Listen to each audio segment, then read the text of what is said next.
Hey everybody, welcome to another American-Statesman High School football webcast. My name is Danny Davis, this is Rick Cantu. Rick, just seems like yesterday, we were in December, we were talking about Lake Travis's road to a 5th straight state championship, and like it or not, it kind of seems like we begin and end every conversation around here with Lake Travis, and this year's no different. Lake Travis is going up to 5A this year. After 5 straight 4A championships. How do you think they'll fare this year? I think they're going to be fine. If they don't have any injuries, they've got their top quarterback back, the running back, the wide receiver. They've got a good defense. I think they could make it all the way to the state championship game. Might play Cibolo Steel in the finals there, but I think they'll be just fine. Yeah, I think they'll be fine too. Recent history with Steel 2 years ago to Caney in 2010 kind of suggests that they'll be fine as far as making that jump to Division II. I don't think the difference is that big. And, like you said, they have a lot of firepower back. They need to figure out a couple things on defense. They lost a couple dynamic players on defense, but I think they'll be fine. We talked about Lake Travis.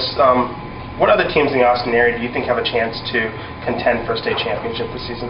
Well, there's 2 teams in the same district, Leander and Cedar Park, and they're in the top 10 already in 4A. If I have to look for some more, I would think Liberty Hill's got a chance. They're very good this year. And I'm going to go with a private school, St. Michael's. They've got 14 starters back from a team that went 8-4, so I think they're going to be excellent. Yeah, you got Cedar Park, Leander. They're both probably going to be going for the 4A Division I. There's a possibility if things go right, one of them might be going to Division II, but probably going for that Division I championship.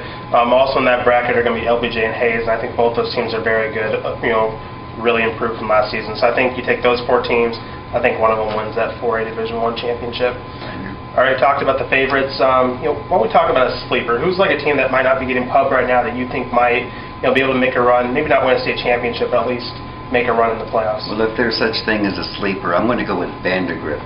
And they're in the same district with Leander and Cedar Park, but they've got 15 starters back, and they made the playoffs 2 rounds deep last year.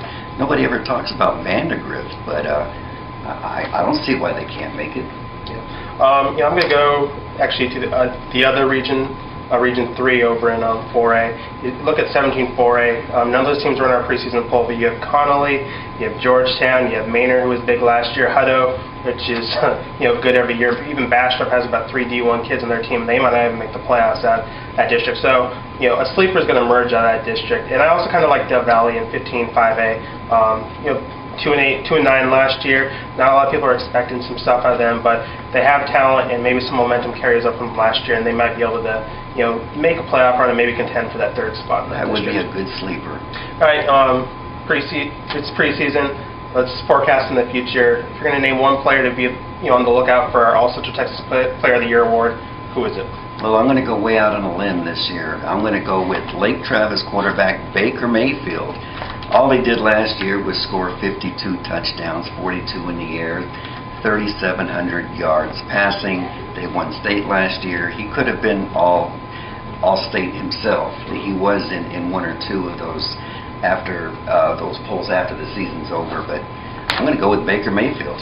And, if it wasn't for Brendan Blakemore last year, it's possible that Baker might have won that award last year. Very good candidate. I'm actually going to pick his teammate, running back Sean Nixon.